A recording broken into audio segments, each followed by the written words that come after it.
La tempête secouait les fenêtres du manoir avec une violence qui semblait vouloir arracher les vitres de leur cadre. Noah marchait seul dans le couloir du 3e étage lorsqu'il entendit des pleurs. Faibles, étouffés, venant de quelque part qui ne devrait pas avoir de vie. Il s'arrêta. Son cœur s'emballa un instant avant que la rationalité ne reprenne le dessus. Les voleurs ne pleurent pas. Les intrus ne sanglotent pas comme des enfants. Pourtant, sa main chercha le téléphone dans sa poche tandis qu'il suivait le son jusqu'à la dernière porte du couloir, celle qui menait au dépôt de meubles anciens que personne n'utilisait depuis des années. La porte était entrebâillée. Noah la poussa doucement et alluma la lumière. Parmi des cartons poussiéreux et des chaises empilées, recroquevillées derrière un paravent en bois sombre, se trouvait une fillette. Pas plus de 5 ans. Cheveux crépus en désordre, vêtements sales et déchirés, yeux écarquillés de terreur. Elle tremblait. Non seulement de froid, mais d'une peur qui semblait plus grande que son petit corps ne pouvait supporter. Noah resta immobile.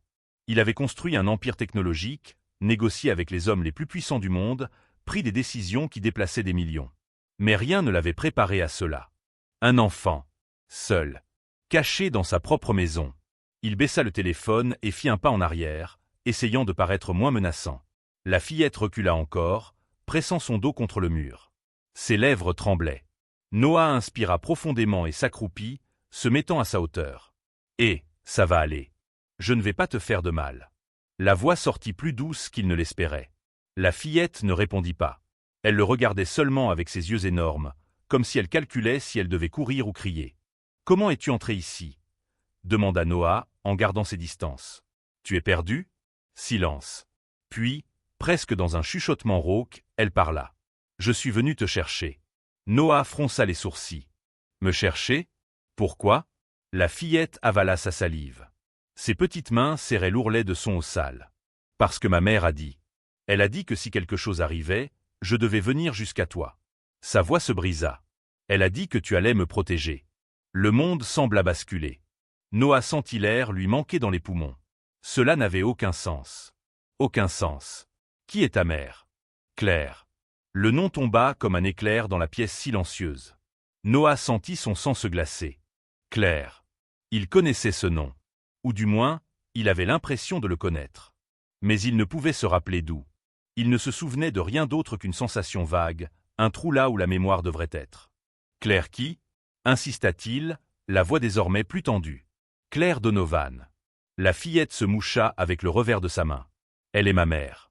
Et toi, tu es mon père. Le silence qui suivit fut absolu. Même la tempête dehors sembla diminuer, comme si l'univers entier attendait de voir ce que Noah ferait. Il se leva lentement, vacillant un peu. Son esprit tournait en rond, essayant de traiter l'impossible. Un père. Lui, un père. Cet enfant, sa fille. Ça ne peut pas être en train d'arriver, murmura-t-il, plus pour lui-même que pour elle. Mais la fillette pleurait de nouveau. Des larmes coulaient sur son visage, sale tandis qu'elle sanglotait, et Noah réalisa que peu importait à quel point tout cela était surréaliste. Là se trouvait un enfant terrifié, seul, disant qu'il était la seule personne qu'elle avait. Vrai ou non, il ne pouvait pas simplement l'ignorer. Il s'approcha de nouveau, cette fois en tendant la main avec précaution. « Comment tu t'appelles » ? « Émilie, dit-elle d'une voix tremblante. « Émilie. » Noah répéta le nom, le goûtant sur sa langue. « Tu as faim » Elle acquiesça. Noah fit signe pour qu'elle le suive. Émilie hésita, puis fit un pas en avant, puis un autre. Ils descendirent ensemble jusqu'à la grande cuisine vide du manoir. Noah prépara un sandwich, regardant Émilie dévorer chaque morceau comme si elle n'avait pas mangé depuis des jours. Pendant qu'elle mangeait, Noah tentait d'organiser ses pensées. Claire Donovan. Le nom résonnait dans son esprit comme quelque chose d'enfoui depuis longtemps. Il avait besoin de réponses. Il devait savoir si c'était réel. Et surtout, il devait découvrir où se trouvait Claire maintenant, et pourquoi elle avait laissé un enfant seul par une nuit de tempête. Plus tard, après qu'Émilie se fut endormie, épuisée sur le canapé du salon, couverte d'une couverture que Noah avait trouvée, il passa un appel. Le lendemain, un test ADN serait effectué. D'ici là, il prendrait soin d'elle.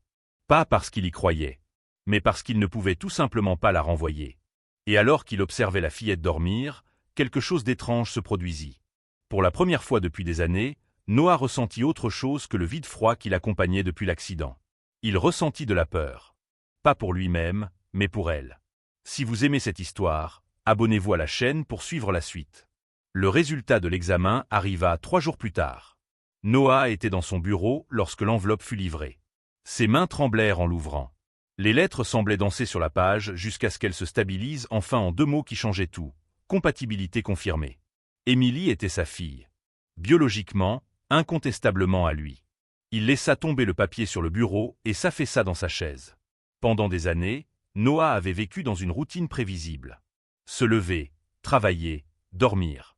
Le manoir était un mausolée silencieux où il existait, mais ne vivait pas. Maintenant, une enfant de 5 ans avait explosé cet ordre comme de la dynamite. Et le pire, c'était qu'il ne se souvenait de rien. Rien sur Claire. Rien sur comment cela avait pu arriver. Émilie était dans le salon, en train de dessiner avec des crayons de couleur que la gouvernante avait achetés. Elle leva les yeux lorsque Noah entra. Il y avait quelque chose dans ce regard qui le désarmait complètement. De l'espoir mêlé à la peur. « Nous devons parler », dit Noah en s'asseyant sur le canapé à côté d'elle. Émilie laissa tomber son crayon. « De ma mère ? Oui. J'ai besoin que tu me racontes tout ce que tu sais. Où viviez-vous ? Quand l'as-tu vue pour la dernière fois ? » La fillette mordilla sa lèvre. On vivait dans des endroits différents. On déménageait toujours. Maman disait que c'était pour être en sécurité. Sa voix était petite, fragile. La dernière fois, c'était dans un petit appartement. Elle m'a réveillé au milieu de la nuit, m'a donné un papier avec son adresse et m'a dit de venir ici si elle ne revenait pas. Et elle n'est pas revenue. Émilie secoua la tête, les yeux embués. J'ai attendu 2 jours. Puis la nourriture est tombée et j'ai eu peur. J'ai pris un bus. J'ai beaucoup marché. Quand je suis arrivé ici, la porte arrière était ouverte à cause de la tempête. Je suis entré et je me suis caché. Noah sentit quelque chose se serrer dans sa poitrine. Une colère étrange, dirigée à personne et à tout le monde en même temps. Quel genre de situation pousserait une femme à préparer une enfant de 5 ans à fuir seule ? De qui Claire se cachait-elle ? Il engagea un détective privé cet après-midi-là. Un homme discret, efficace, qui posait des questions sans alerter. Ce qu'il découvrit dans les jours suivants fut troublant. Claire Donovan avait utilisé au moins 4 identités différentes au cours des 5 dernières années. Chaque fois qu'elle déménageait, elle effaçait les traces comme si elle fuyait quelque chose d'invisible et mortel. Il n'y avait aucun registre d'emploi fixe, de compte bancaire ou de carte de crédit à son vrai nom. Elle vivait comme un fantôme, dit le détective en remettant un dossier mince avec des photos floues et des documents rares. Quiconque la poursuivait était quelqu'un de riche. Quelqu'un de puissant. Noah feuilleta les pages. Une photo floue de Claire dans une gare. Une autre sortant d'un supermarché, tenant Émilie par la main. Son visage lui était vaguement familier, comme un souvenir de rêve. Mais cela ne réveillait aucun vrai souvenir.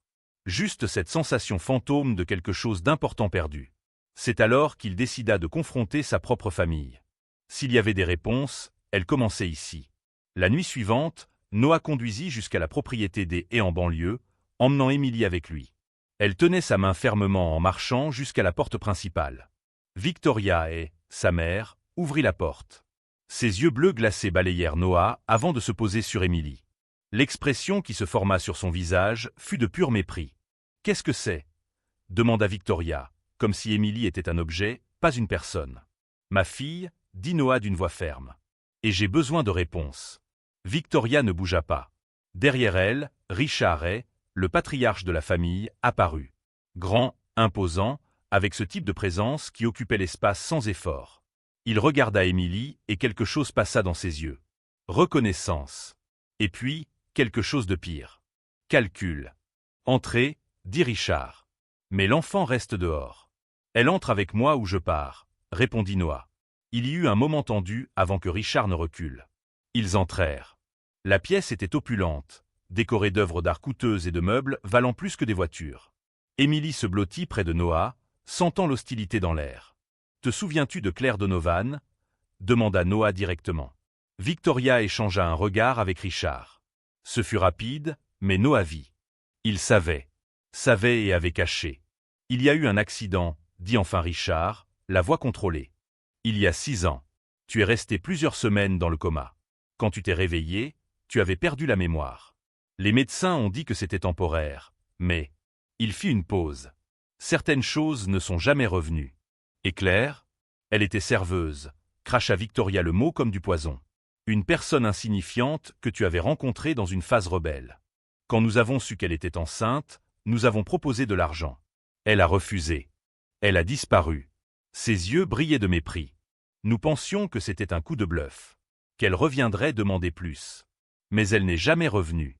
Noah sentit son sang bouillir. Vous saviez que j'avais une fille et ne me l'avez jamais dit? Tu construisais un empire, dit Richard comme si cela justifiait tout. Nous n'allions pas laisser une serveuse détruire le Noé. Nous avons réglé le problème. Réglé? Noah fit un pas en avant. Que diable cela signifie-t-il? Mais avant que Richard ne puisse répondre, Émilie tira sur la manche de Noah. Ses yeux étaient écarquillés de panique. Cet homme, murmura-t-elle, en pointant une photo au mur. Un homme en costume à côté de Richard lors d'une fête d'entreprise. Il était là. La nuit où maman a disparu.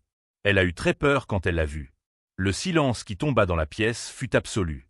Noah regarda le visage de l'homme sur la photo. Puis il regarda son père. Et il comprit. Le danger dont Claire fuyait n'était pas externe. C'était la famille et elle-même. Noah quitta la propriété avec Émilie avant que son père n'ait pu donner des explications. La colère lui brûlait dans les veines comme de l'acide. Toute sa vie, il avait cru que les haies représentaient l'intégrité, le pouvoir gagné par le travail. Maintenant, il voyait la vérité. Ils étaient des manipulateurs prêts à détruire quiconque menaçait leur image parfaite. Y compris la mère de sa propre petite-fille. De retour au manoir, Noah coucha Émilie et s'enferma dans son bureau. Pour la première fois depuis des années, des souvenirs commencèrent à revenir.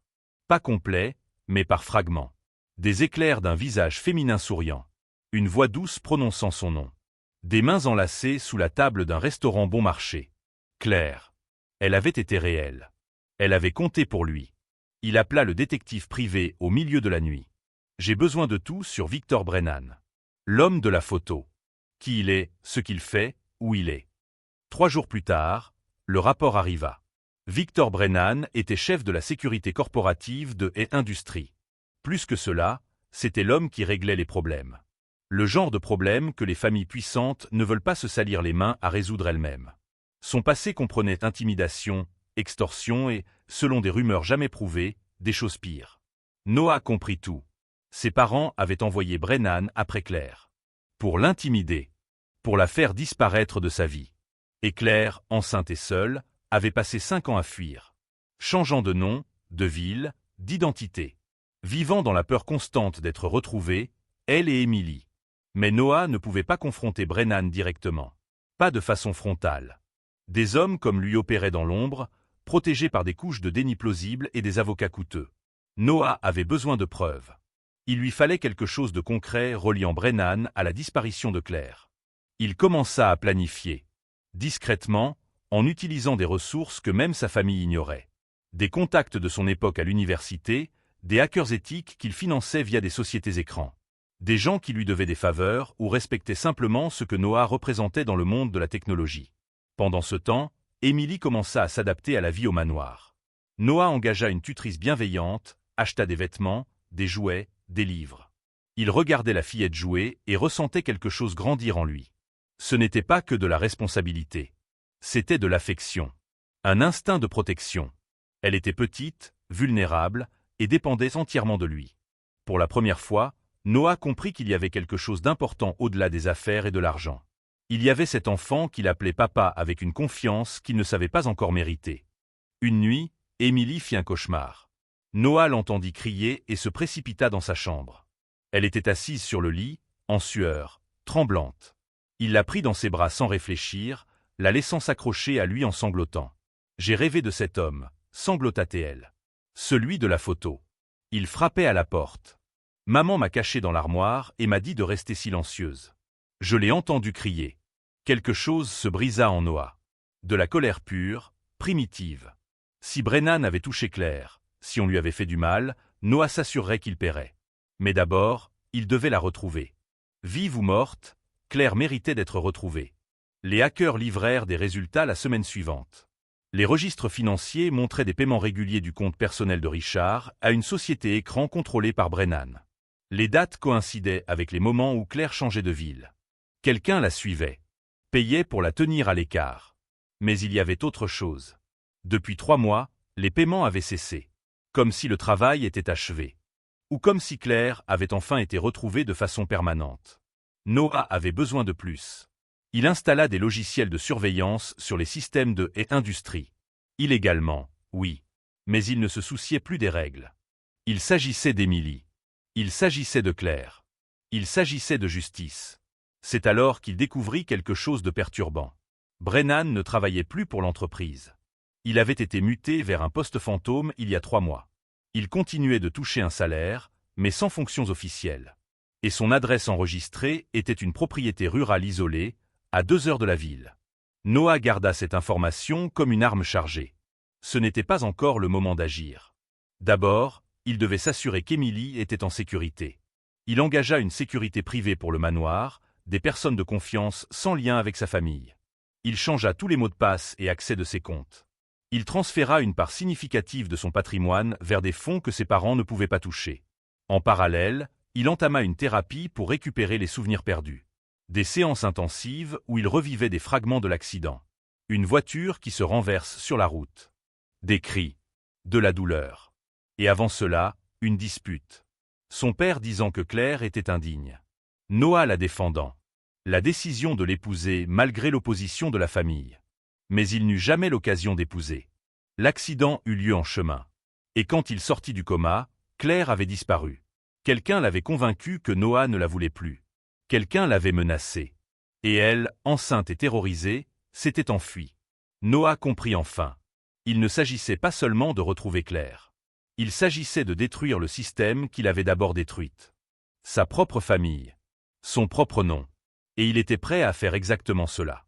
Noah laissa Émilie avec la tutrice sous la protection de la sécurité privée et prit la route seule vers la propriété rurale. La route était déserte, traversant des champs vides sous un ciel gris. Chaque kilomètre augmentait la tension dans sa poitrine. Il ne savait pas ce qu'il trouverait là-bas. Il savait seulement qu'il avait besoin de réponses. Et qu'après tant d'années à vivre en pilote automatique, il avait enfin quelque chose pour lequel valait la peine de se battre. La propriété était isolée. Une vieille maison entourée d'arbres, avec une clôture en métal rouillé. Noah se gara à une certaine distance et parcourut le reste à pied. Ses mains tremblaient, mais pas de peur. De colère contenue. De détermination. Il frappa à la porte. Aucune réponse. Il tenta la poignée. Entr'ouverte. Il entra lentement, les sens en alerte. La maison sentait le moisi et l'abandon. Des meubles recouverts de drap blanc. Des murs écaillés. Puis il entendit quelque chose. Un bruit étouffé venant de la cave. Noah descendit les marches en bois qui craquaient sous ses pas. La lumière était faible, juste une ampoule pendue au plafond. Et là, enchaînée à une chaise, elle était. Claire. Maigre, pâle, avec des cernes profonds, mais vivante. Ses yeux s'agrandirent en le voyant. Noah? Sa voix était rauque, incrédule. Il courut vers elle, brisant les cadenas avec une barre de fer qu'il trouva dans un coin. Claire s'effondra dans ses bras en sanglotant. Elle était faible, déshydratée, mais vivante. Noah sentit quelque chose exploser en lui. Un soulagement mêlé à une fureur absolue. « Combien de temps es-tu resté ici » demanda Tegil en l'aidant à se mettre debout. « Je ne sais pas. Des semaines. Peut-être des mois. » Claire tremblait. « Brennan m'a trouvé. Il a dit que c'était un ordre de ton père. Que je n'aurais jamais dû revenir. Que Émilie était une erreur qu'ils allaient corriger. » Noah se figea. « Émilie. Ils savent où elle est ?» « Je n'ai rien dit, » s'exclama Claire, désespérée. « J'ai tout supporté. Toutes les menaces. Je n'ai jamais dit où j'étais. » Avant que Noah ne puisse répondre, il entendit des pas à l'étage. Lourd. Assuré. Brennan était arrivé. Noah poussa Claire derrière l'escalier et saisit la barre de fer. Son cœur battait vite. Il n'était pas un homme violent, il ne l'avait jamais été. Mais à cet instant, il était prêt à tout. Brennan descendit les escaliers, une arme à la main. Grand, large, le visage marqué de cicatrices et le regard glacial. Il s'arrêta en voyant Noah. « Alors tu as retrouvé ta petite amie, » dit Brennan, un sourire tordu aux lèvres. « Ton père va adorer l'apprendre. »« Mon père n'apprendra rien, » répondit Noah d'une voix ferme. « Parce que tu vas te rendre. Tu vas tout raconter. Tout ce que vous m'avez fait faire. » Brennan rit. Un son rude, cruel. « Et pourquoi je ferais ça ? Parce que pendant que tu jouais au tortionnaire ici, moi je rassemblais des preuves. Relevés financiers. Conversations enregistrées. Email. Tout reliant toi et mon père à ça. » Noah fit un pas en avant. « Et parce que la police est en chemin. J'ai appelé avant d'entrer. » L'expression de Brennan changea. Colère. Puis calcul. Il leva l'arme, mais Noah fut plus rapide. Il lança la barre de fer, atteignit le bras de Brennan. L'arme tomba. Les deux se jetèrent l'un sur l'autre. Noah n'avait pas d'entraînement. Mais il avait du désespoir. Il avait la colère d'années de manipulation. Il avait l'image d'Emily pleurant dans ses bras. Ils roulèrent sur le sol. Des coups furent échangés. Noah sentit le goût du sang dans la bouche. Mais il réussit à immobiliser Brennan assez longtemps. Le son des sirènes commença à résonner au loin. Brennan tenta de se dégager, mais Noah le maintint jusqu'à ce que des policiers envahissent la cave. Tout s'enchaîna vite ensuite. Brennan fut arrêté. Claire emmenée à l'hôpital. Et Noah, épuisé, ensanglanté, respira enfin. Mais ce n'était pas fini. Il restait encore la question de son père. 2 jours plus tard, Claire rétablie et Emily en sécurité dans ses bras, Noah entra dans la salle du conseil d'administration de E Industries. Son père se trouvait là, entouré d'avocats. Richard tentait encore de garder la contenance, mais ses yeux trahissaient la peur. « Tu as 2 options, dit Noah en jetant un dossier sur la table. Avouer tout publiquement, démissionner et affronter les conséquences. Ou je vais voir la presse avec ses preuves et je détruis non seulement toi, mais tout ce que cette famille a construit. » Richard ouvrit le dossier. Il vit les documents, les transferts, les relevés. Tout était méticuleusement organisé. Son visage pâlit. « Tu es prêt à détruire ton propre nom ?» demanda Richard, la voix tendue. « Ce n'est pas mon nom, » répondit Noah. « Il ne l'a jamais été. Je suis le père d'Emily, le compagnon de Claire. C'est tout ce qui compte maintenant. Le reste n'est que cendre. » Victoria entra dans la pièce, tentant d'intervenir. Mais Noah n'écoutait pas. Il avait déjà pris sa décision. Son père pouvait choisir de tomber avec dignité ou d'être traîné. Mais il tomberait. Finalement, Richard démissionna. La presse révéla un scandale corporate. Brennan fut condamné. Et Noah, pour la première fois, sentit qu'il vivait. Pas seulement qu'il existait. Qu'il vivait vraiment. 6 mois plus tard, le manoir s'était transformé en quelque chose de complètement différent. Les murs qui résonnaient autrefois de silence étaient maintenant remplis de rire. Les couloirs vides étaient comblés par des pas petits et rapides. Emily courait dans la maison avec la liberté de celle qui savait enfin qu'elle était en sécurité, qu'elle avait un foyer, qu'elle avait une famille. Noah était dans la cuisine en train de préparer le petit déjeuner lorsque Claire entra. Elle portait un simple peignoir, les cheveux attachés en un chignon désordonné. Il restait des marques de ce qu'elle avait traversé, des ombres qui ne disparaîtraient probablement jamais complètement. Mais ses yeux brillaient d'une manière que Noah n'avait jamais vue auparavant. Espoir. Paix. Tu es en train de brûler les pancakes, dit Claire en souriant en s'approchant de la cuisinière. Noah baissa les yeux. De la fumée s'échappait de la poêle. Il rit et éloigna la poêle du feu. J'apprends encore cette partie d'être père. Et de cuisiner. Tu t'en sors très bien, dit Claire doucement en touchant son bras. Mieux que tu ne le crois. Ils travaillèrent ensemble pour sauver le petit déjeuner. C'était quelque chose de simple, de quotidien, mais Noah savourait chaque seconde. Après tout ce qui s'était passé, après avoir failli perdre les 2 personnes qui représentaient maintenant tout pour lui, les moments ordinaires étaient devenus extraordinaires. Emily apparut dans la cuisine avec un dessin à la main. « Regarde ce que j'ai fait, papa. » Noah prit le papier. C'était un dessin coloré de 3 personnes se tenant par la main devant une grande maison. Lui, Claire et Emily. Une famille. Quelque chose de si simple, mais qu'il n'avait jamais imaginé posséder.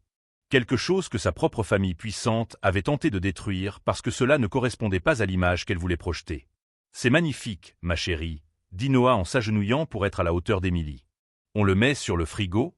Emily acquiesça avec enthousiasme. Pendant qu'elle courait chercher un aimant, Noah échangea un regard avec Claire. Il y avait tant de non-dits entre eux. Tant de temps perdu. Ses souvenirs revenaient encore par fragments, mais maintenant il n'avait pas besoin de tout se rappeler pour savoir ce qu'il ressentait. Claire était forte, courageuse, et avait tout sacrifié pour protéger Emily. Il l'admirait profondément. Plus tard dans la journée, Noah avait une réunion. Mais pas chez E Industries. Il avait démissionné de l'entreprise des mois auparavant, ainsi que de tout lien avec le nom qu'il portait. Il travaillait maintenant comme consultant indépendant, aidant de petites entreprises technologiques à se développer. Il gagnait moins d'argent, mais dormait mieux. Beaucoup mieux. La réunion avait lieu dans un petit café du centre-ville. Noah arriva tôt et commanda un café noir. En attendant, il observa les gens passer sur le trottoir. Des familles, des couples, des travailleurs. Des vies ordinaires, mais chacune avec ses combats, ses histoires. Il n'était plus spécial qu'eux. Et cela le libérait. Son téléphone sonna. C'était Claire. Émilie demande si tu vas arriver à temps pour le dîner. Oui, répondit Noah en souriant. Je promets. Elle est excitée. Elle a dit qu'elle voulait faire des biscuits avec toi après. Des biscuits. D'accord. Je peux faire ça. Noah rit. Ou du moins essayer sans mettre le feu à la cuisine. Claire rit aussi. C'était un son dont il ne se lassait jamais d'entendre. Après tout ce qu'elle avait enduré, le fait qu'elle puisse encore rire témoignait de sa force. Quand Noah rentra chez lui ce soir-là, Émilie l'attendait à la porte. Elle sauta dans ses bras et il la fit tournoyer dans les airs, écoutant son rire résonner dans l'entrée. Claire était juste derrière, observant avec ce sourire doux qui était désormais constant. Ils firent des biscuits ensemble. Ils mirent la cuisine sens dessus-dessous. De la farine sur le sol, du chocolat sur les mains, des rires tout le temps. Et quand ils eurent enfin terminé, ils s'assirent à la table pour manger les biscuits encore chauds. Émilie raconta sa journée à l'école. Claire parla de son nouvel emploi dans une bibliothèque. Noah écoutait simplement, absorbant chaque mot, chaque instant. Plus tard, après qu'Émilie fut couchée, Noah et Claire s'assirent sur le canapé. La télévision était allumée, mais aucun des deux ne faisait attention. Ils appréciaient simplement le calme, le sentiment de sécurité. « Tu regrettes déjà ?» demanda Claire soudain. « D'avoir tout abandonné ?» Noah la regarda dans les yeux. « Je n'ai pas tout abandonné. J'ai abandonné ce qui n'avait pas d'importance pour garder ce qui compte vraiment. » Claire sourit, posant sa tête sur son épaule. « Elle t'aime, tu sais ? Émilie. Elle parle de toi tout le temps. Moi aussi je l'aime, » dit Noah, réalisant combien ces mots étaient vrais. « Et je t'aime toi. » Claire leva le visage. Il y avait des larmes dans ses yeux, mais ce sont de bonnes larmes. « Je n'ai jamais cessé de t'aimer. Même quand je suis parti. Même quand j'ai cru que je ne te reverrais jamais. » Ils s'embrassèrent. Doucement. Une promesse de recommencement. Noah apprit que le pouvoir ne venait pas de l'argent ou des noms de famille. Il vient de protéger ceux qu'on aime. De faire ce qui est juste même quand c'est difficile. De choisir la vraie famille plutôt que des héritages vides. Et que parfois, les meilleures choses de la vie apparaissent comme un enfant effrayé lors d'une nuit d'orage, changeant tout pour toujours. Si cette histoire vous a touché d'une manière ou d'une autre, abonnez-vous à la chaîne. Parce que parfois, nous avons tous besoin d'un rappel que jamais il n'est trop tard pour recommencer.